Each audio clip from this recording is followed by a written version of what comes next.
Hello everyone, welcome to Daniel's room. Yay! Today we have Jack and Ray in the house. Yeah. Very good, good friends, old friends, and for those who do not know, Jack and Ray are really famous singer-songwriters here in Singapore, local scene here. They are the pioneers in a lot of things in the modern singer-songwriter scene here. They've done a lot of written a lot of songs for like even TV teams like Tangling, and they were the pioneer batch playing Walla Walla and a few other places here, and they're still going strong. Still very much in demand, very good musicians, singers, guitar players. So I'm very glad to have them here today. And maybe let's start by talking about your background, maybe individually, how you got started, and then how you guys actually got together. Cool. I'm going to jump in first, just to give everyone, and since we're in Daniel's room, just want to give everyone a different perspective. Actually, when I first started getting interested in live music, I went out to watch bands play. And as a late teens, maybe about 18, 19, 20, 21, I went to watch this live music place called Emerald No. 5. And actually, I saw this bugger singing with his old setup. Yeah. So that's how I first saw Ray. Was it just yourself, or was it Actually, a it band? was myself and my first band, which was called the Strawberries. Okay. So we were a 3-piece acoustic thing, but that time I didn't play guitar, I was just singing. Oh, And I had other two friends who also sang and played guitar. So yeah, we had like a 3-piece going on there. Okay. They like to eat strawberries. Actually, I do remember you in number 5. Early on, I think the early. Around 99, I know I started. Exactly. Yeah, around there. I do remember you being there. I can't remember. I don't remember seeing you there. I was Maybe there. certain nights, lah. Certain nights. Yeah, because we Yeah. took different nights. So Because I, if you saw him, means I was already solo as well. that's right. Okay. Yeah, Okay. because So at the time you were still solo on your own, right? Yeah, I mean, I had a band and then I went solo. That's right. Jack Okay. started solo and then we had a band. Yeah. Okay. So he had a band set up. Then I think his bandmates went overseas. Yeah, they went overseas to study. So Okay, then I started playing solo. That's right. Yeah. And then me having audition. So you were just doing unplug on your own. Okay. Strum and sing, one voice, Right, one guitar. right, So the okay. fun part about number 5 was the first act of the night, first set was always a solo artist, and then followed on by a full band. Yeah. I remember that actually. Yeah, correct. Yeah. And so that's actually where I chanced upon Jack as well, because we used to do the opening sets. And what would happen is sometimes the scheduling, might be Salah. wrong. Then suddenly I'm like, Jack, you're here, I'm here. Who play? Japan, Yeah. something. Oh, and then, okay. and then we'll be like, okay, you play tonight. Then we just go off. That's right. Okay, yeah. So casually, Okay, that's cool. how we met.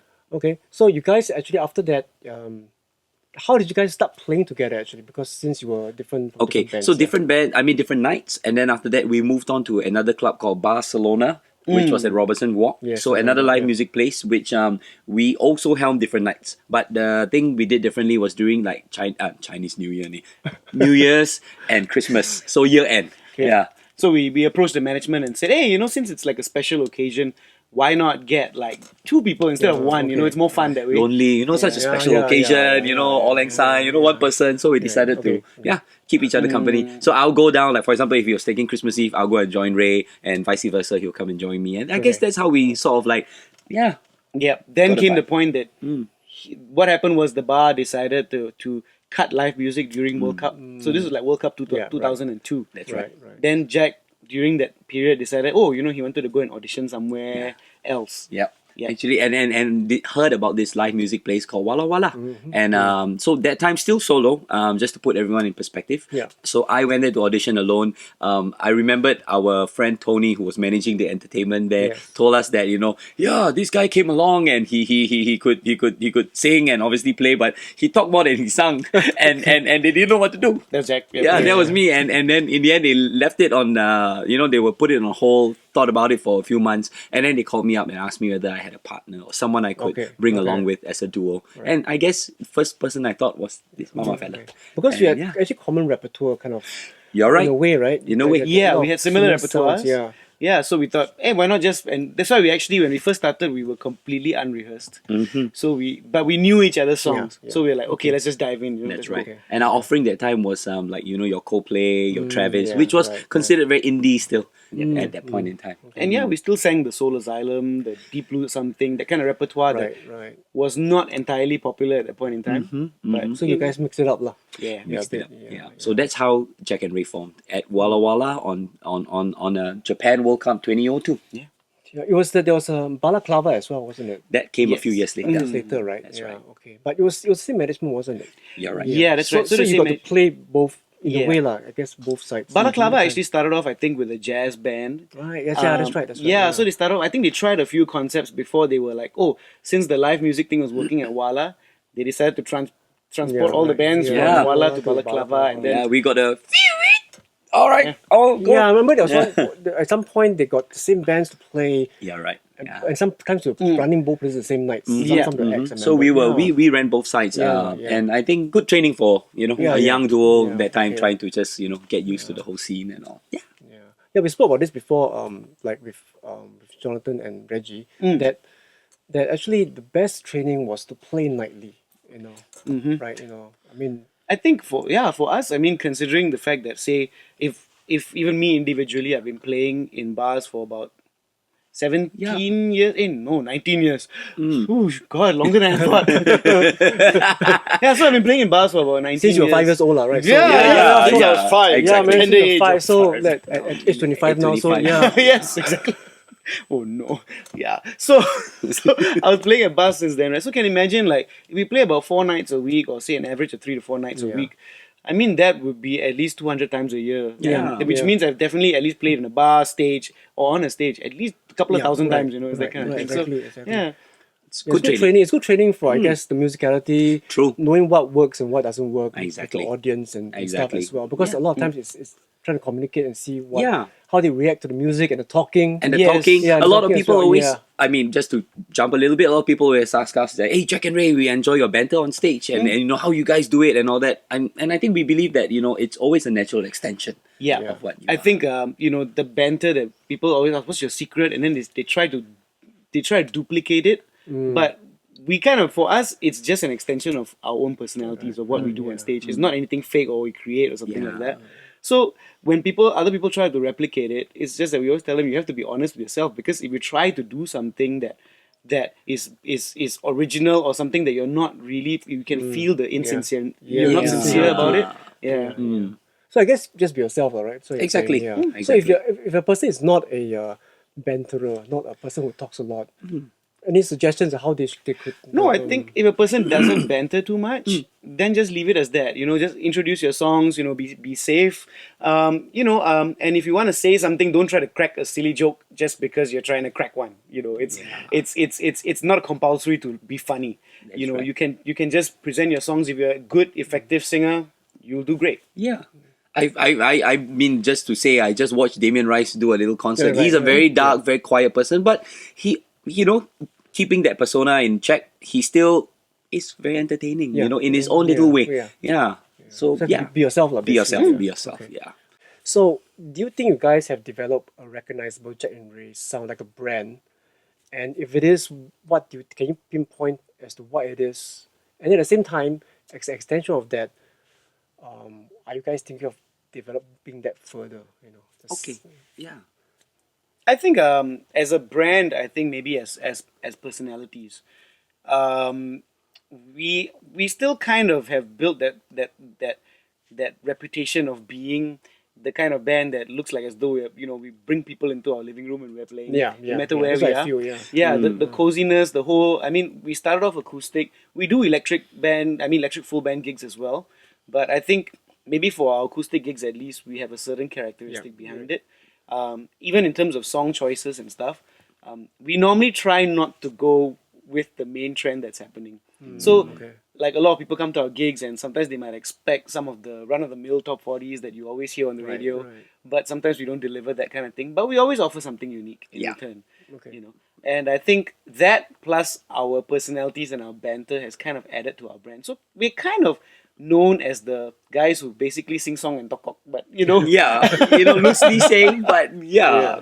Okay. And sometimes we get a bit afraid that this whole stand-up comedy. I mean, people sometimes say, "Hey, you're two like stand-up comedians, lah." No, but it is fun. It is fun. Yeah, so we try to many balance- of your shows. It is fun. We try to interject, like like we were saying just now. It's an extension of who we are. We don't want to pretend to be funny just because we want to be funny. But I think sometimes I end up. I mean, trust me, I end up laughing and almost rolling on my stomach when he says something, I say something goofy. I mean, it's just a matter of just being comfortable. I feel. Making people feel comfortable, not just our audience, but even our own band members. I mean, people who play with us, they kind of know that yes, we are sometimes a little bit random in our music arrangements, and we might change structure of songs and stuff. But at the end of the day, everyone still has a good time when they're playing. Yeah. And we make sure that they enjoy themselves as well. So it looks that way. I mean, I've seen a lot of your gigs, either yourself as a duo or with the band, and everyone on stage seems to be enjoying themselves as well, not only the audience. So that's really good. Yeah. So I mean, our philosophy is if we don't have a good time, then our audience won't. Yeah. It's that kind of thing.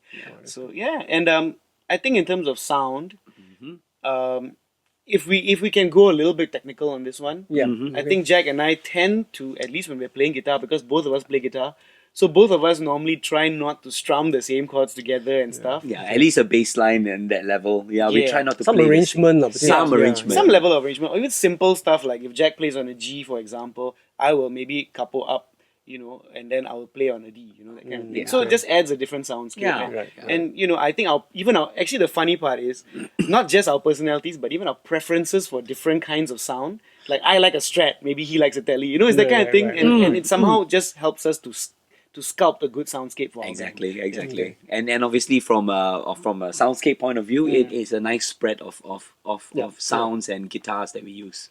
And then you guys have really good harmonies as well. You're singing. So how does it develop for you guys? I mean, do you take turns?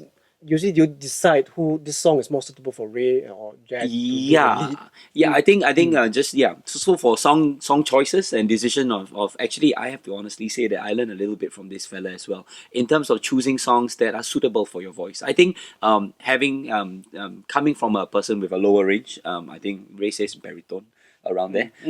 Sometimes I love my I was gonna say Bruno Mars. Okay, maybe I like Journey, for example. and but I can't deliver like faithfully, or I can't deliver all their rock songs, because sometimes I need to be a little bit more realistic. So sometimes song choices come into play. Okay. And same thing for me. It's like I think for me, harmonies are something that you really need to develop with the people that you are working with. Because it's really it's not just a matter of hitting the right notes. It's a matter of being at the right volume to blend with them. True. It's a matter of even changing your tone slightly to actually blend in with their tone. Even your pronunciation. Sometimes you actually have to try to replicate what they're saying. Yeah. That makes your harmony even tighter. That's right. Yes. Or even a unison thing. I think we consciously sometimes try to make sure we're a bit more anal about that lah. But I think it comes through to a better performance. Yeah. But I think it's good. I mean, that's why maybe you guys have been around for so long, because I think that makes a difference to the sound, and when people hear it, they do hear a difference, and that there's some maturity in the sound as compared to maybe just belting out without any thought about trying to blend or trying to sound good, sound nice together. Not say unimportant, but as little as these points might be, but we feel that it adds up. Yeah, it's in the details. And even simple things like the way you strum, the way you pick, and which parts of the song you mute your guitar, and those kind of things help with the entire flow of the song. So the singer, essentially the guitar and the singer become one at some point. It's that kind of feeling lah. And sometimes not even playing, just to let him take a section. Just don't play. Okay, good. Anyway, we're going to play 2 songs today as well. Yes! One actually is an old song that you guys That's right. We wrote, never released before, so it's probably one of the first times people are hearing it. Online. So and the second song we actually just finished writing That's about an hour ago. Right after our Chakra Tiao. We had lunch, wrote halfway. I came up with some ideas. We started. They helped a lot in shaping the thing, and then we just went for lunch, came back and finished up as Steve and Minz were setting up. So that's right. Let's see how that turns out. Yes. Okay? Right.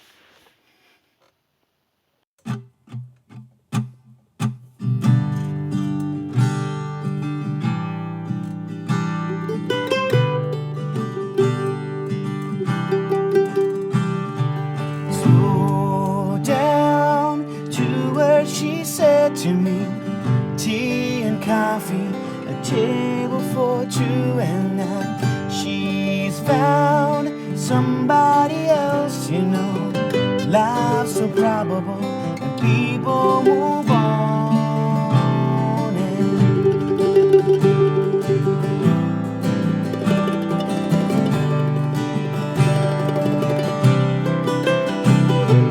I had a kiss in the parking lot.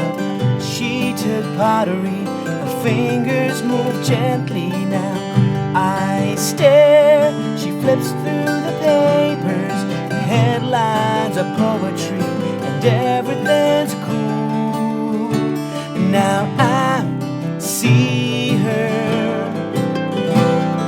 I won't shed a single tear. I knew she was gone.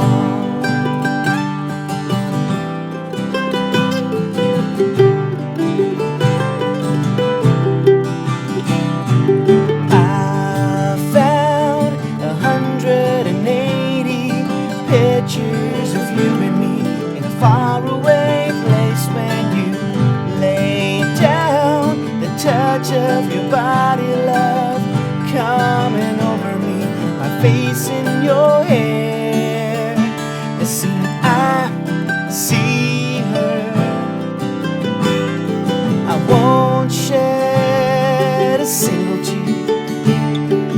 I knew she was gone. It's over. I will head on my way yet again.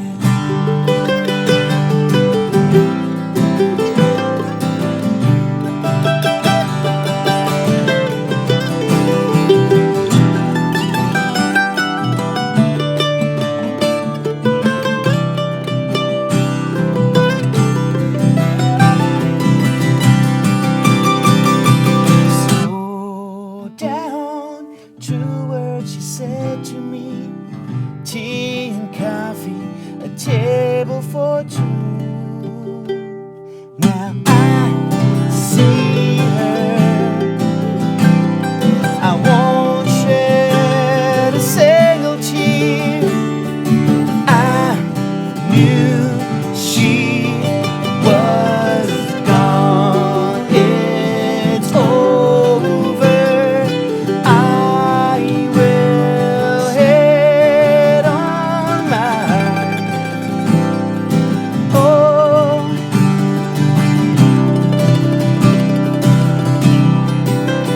that's when I knew she was gone.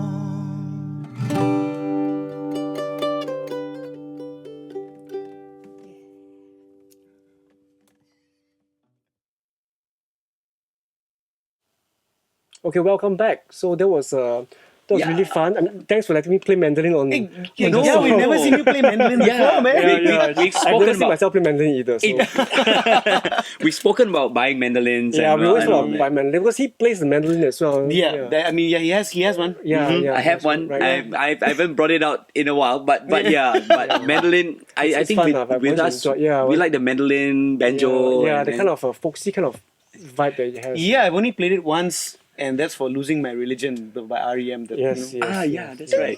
I pass it over to Ray that he can do that riff. Yeah.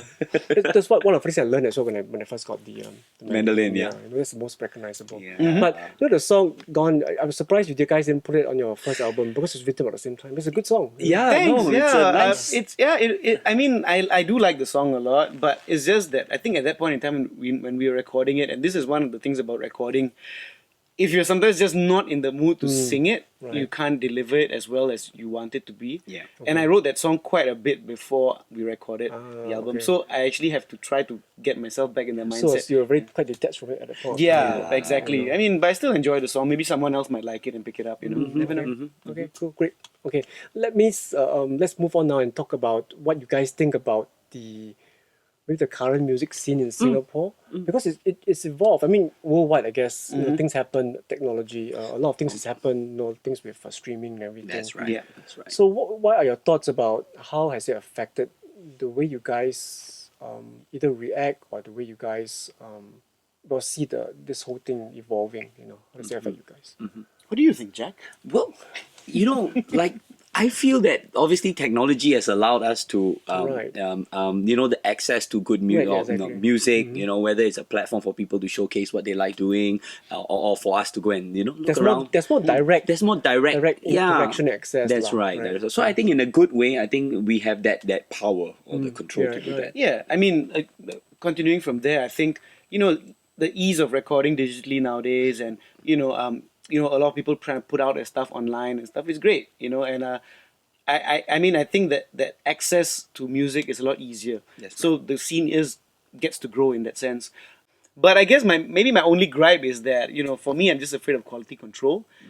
Because all of a sudden I feel like everyone becomes a producer. Right. So yeah. it's like in the end, your sound quality is actually compromised quite a fair bit. That's right. So I would like to see better recording quality, and I would like to see that the guys who record do better. I mean, even for Jack and I, like we do record and arrange and stuff a lot, but we still look for other years to mix and produce Right, our stuff, right, yeah. Yeah. because we know that maybe we would like another pair of years to right. to go and listen. Yeah, or to mix the song, whatever. Yeah, exactly. So, like our next single, we're working with Don Richmond to produce our next single. Right, So at least we get the expertise. So I think having that quality from someone, or even improving yourself to be able to record at that kind of quality. Exactly. I think that'll be very important in the progress of Singapore's music scene. So you guys, having said that, you guys are still writing songs and putting out new music. So you're doing a single. Are you going to do a few more songs, or it's just going to be a single for the time being?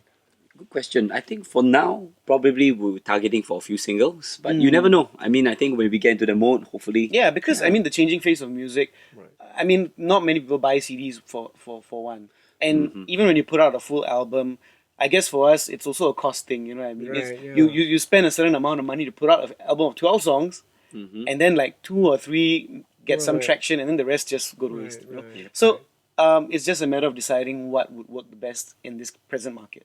Exactly. Okay. The songs that you guys are putting out, I mean, we just talked about this. So if it's a single form, everything's going to be online. Are you guys doing any videos to go with this, or it's just purely going to be audio? I mean, I didn't thought about that actually. Good point. Actually, you mentioned a very interesting thing that me and Ray were tossing out, especially over the past few months, which is videos. And I Right, think yeah. that, in line with, obviously YouTube and all that stuff going on, we want to cut an MV with this next single. Yeah, because I think one of the things that we didn't do with our past album and our singles was do an MV. That's Yeah, there was no MV for the very first, Yeah.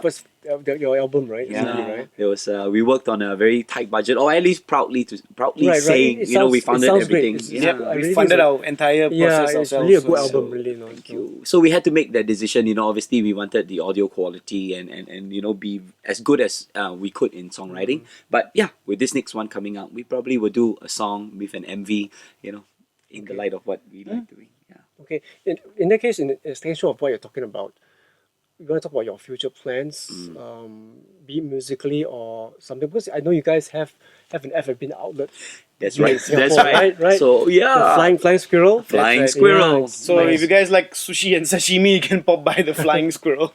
That's right. Yeah, over the CBD. Yeah. Oh yeah.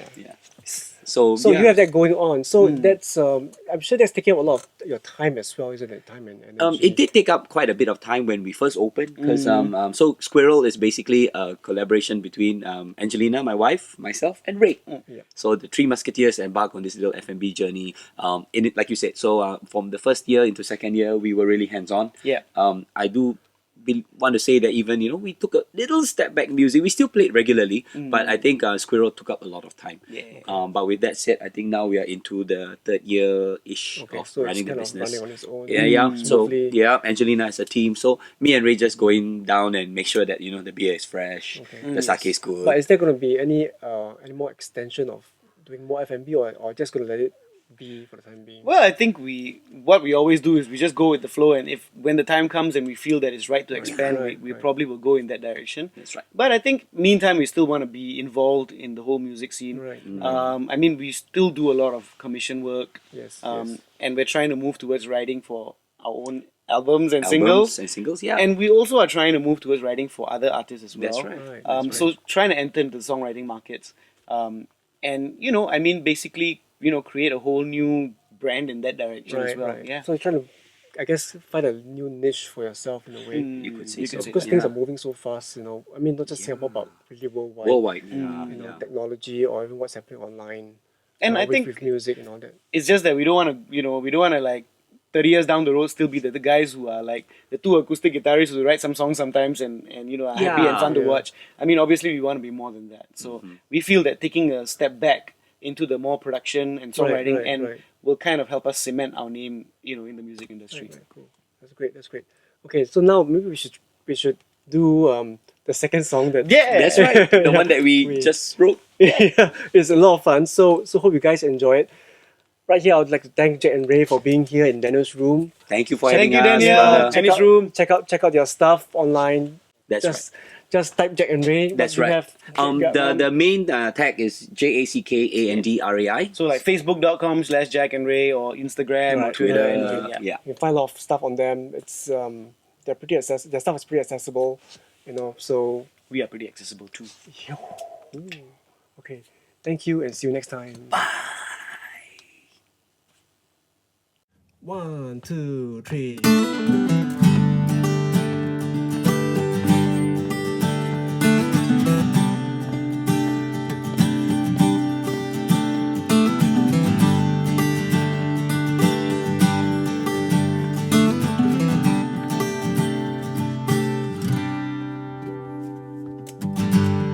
It's been a long while since I've seen the world and all its beauty in my eyes.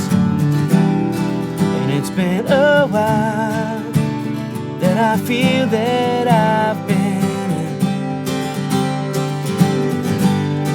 But then came your smile, and it took away the tinted colors in my skies. Wondering why you've shown me a love so divine. There was a time when people leave you wanting, so it's never easy giving your heart away. But with a little bit of time and affection, it's time to fall and stay. We were worlds apart, without a clue as to where to start, trying to find our way to a happy place together. We've come this far through each other, know just who we are, whether in rain or shelter, at a happy place forever.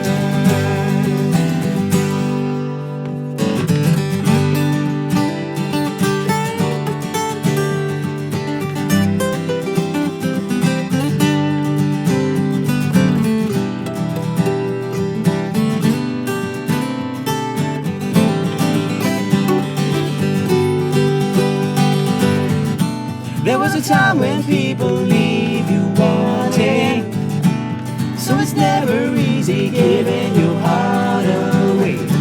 But with a little bit of time and affection, it's time to fall and stay.